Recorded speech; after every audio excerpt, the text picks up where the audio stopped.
let's get cooking, baby.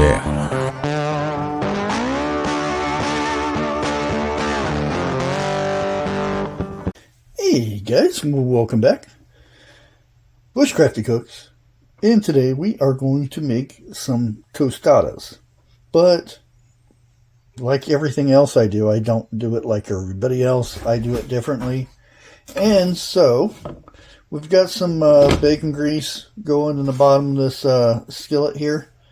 And I've already chopped up a half of an onion.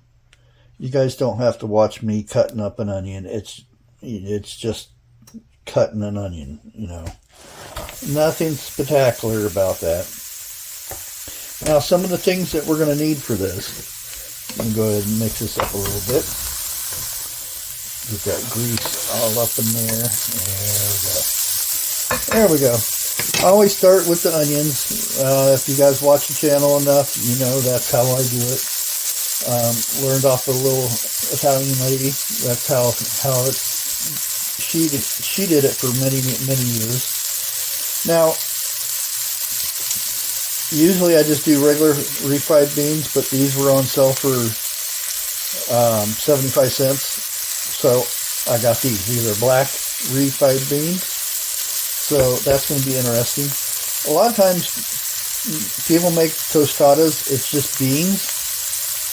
I like to have some meat with it, so I mix the beans and ground beef together. And as you can see, I have some ground beef, 1 pound. You can adjust this for however big of a meal that you need to make. But we're going to get these broke down a little bit. And you guessed it, noisy pepper grinder again. I need to get one of these things and grind up a bunch of peppers and put it in a bowl or something. There we go. If you fry that up good, you smell it, and it smells good. The next thing we're going to do is going to put in some, if you don't already have some in the freezer or something, I already had a can of these, so we're going to do fire roasted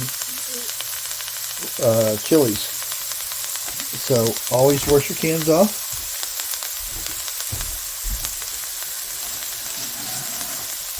And I know I should be stopping it and pausing it so I look like I'm professional or something. But guess what? Nobody ever said I was professional. Just because you're on YouTube doesn't make you a pro. And we're going to dump those in there. Okay, we are going to pause it right here and give this time to do its thing. So hang tight. Okay, these guys are looking pretty translucent to me, so we're going to drop our ground beef in there, and we're going to start breaking it up like so. This is 85-15 ground beef, because it doesn't hurt to have a little fat in this dish. You can strain it out if you want, if you're worried about that little bit of fat, but by the time you get done, you won't even notice it being there. You can go leaner if you want. Leaner costs more, and we're all trying to save money. So we're going to go ahead and I've got an extra thing of what's left of taco seasoning. This is from my pickle challenge thing I did. We're going to go ahead and dump that in there, get it mixed up. We are also going to put, let me get a teaspoon of garlic. Even though that has garlic in there, we're going to put some more.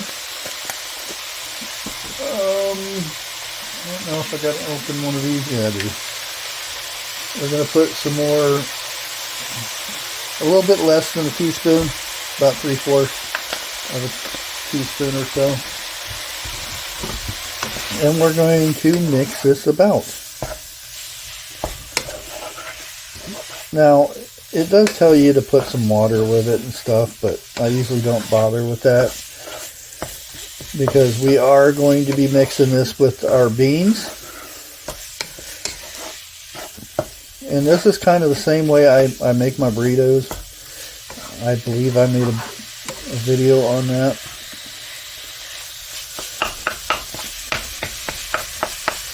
So, there we go. We will be back as soon as this is done cooking. Okay guys, we're looking like it's pretty good, and if you see you're getting a little bit more fat, grease, or whatever you want to call it, take a paper towel and just dab it in there. And I know I'm going to hear it from, oh, the paper towel's going to poison the food. Oh no. But you can dab it in there and you can soak up some of that fat, oil, grease, whatever you want to call it. Just don't take any of the meat with you. And there you go. You don't have to use a strainer or anything. Okay, so that's done. Next thing is we're going to add our, and there'll probably be a little bit of juice in these beans. Go ahead and add that if we can get these out of here. There's one. They always look so lovely, don't they? And again, these are black beans. We're going to put 2 cans in here. I usually do 2 cans per 1 pound of beef.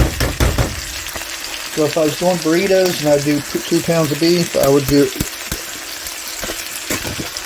a little bit more. But there you go. There's our black beans in there. And we got to mix these in until they soften up a little bit. As soon as they start getting some heat, they'll get soft and mushy.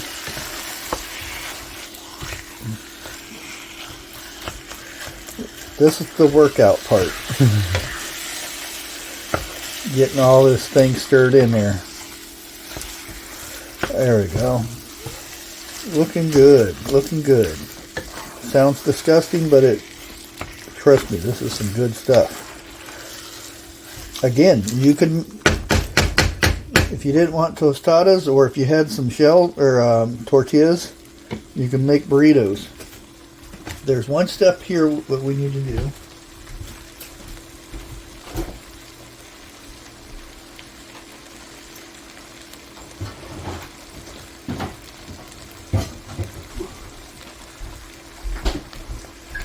I've got to find it because it's hidden. It's a hot sauce, picante kind of sauce. I usually put some of that in there. Be careful, you don't want too much. If you have those who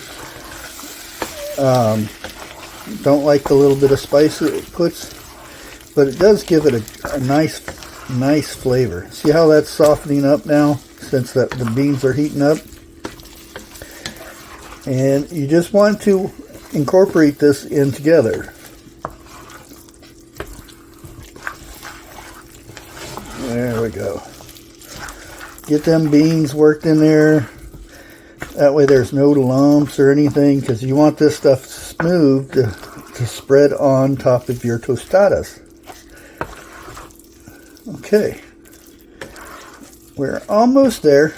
So I'm going to let this cook for a little bit, get it more worked in there together, and we'll be right back to build our tostadas.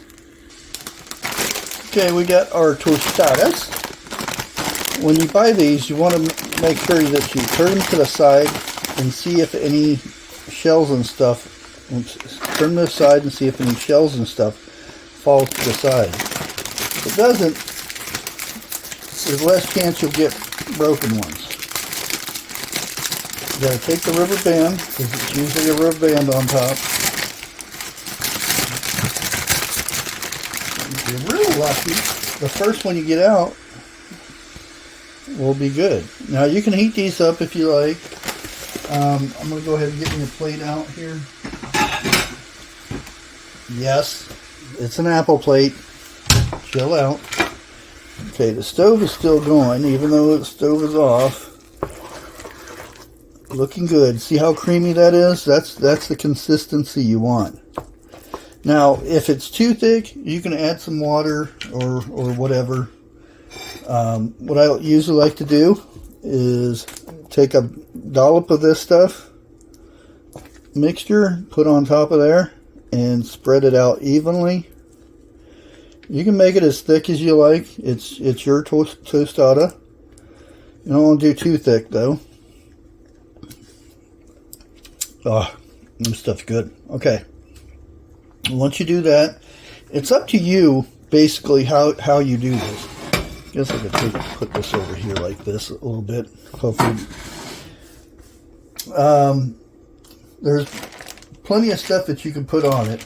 Usually I like to put some cheese on here first, some shredded cheese. Put as much as you want on there. Try to get it on there.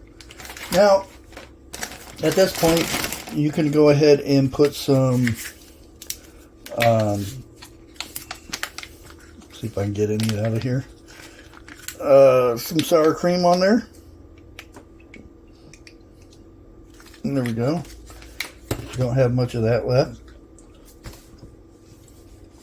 And I usually like to put some lettuce on that part of it, like so. And I have some pico de gallo here I have mixed up. You can put that on there, on the top of that. And again, you can put tomatoes second. You know, it all depends on you. However you want to do it. If you like something a little spicy, you can put some of that on there, like so. And there is a tostada. It's pretty inexpensive. I mean, you could even do it a lot cheaper if you didn't put the hamburger in there, because the hamburger is like $6 something a pound now. But this meal is under $20, and you can probably get it a lot cheaper than that. But again, under $20 for a great meal, and you have plenty of leftovers for burritos, breakfast. You can use that for a dip. It's endless. Now, somebody told me that if you don't see me taste it, then it's not a true taste test.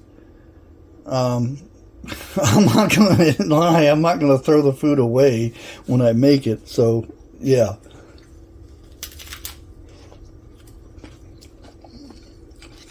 Nom nom nom. Maybe when I get rich and have extra cameras, then I can show myself eating the food and making a mess with my beard. But there you go, guys. That is how I do my tostadas. It's not the normal way people do tostadas, but give it a try. Let me know what you think. Until next time, happy cooking.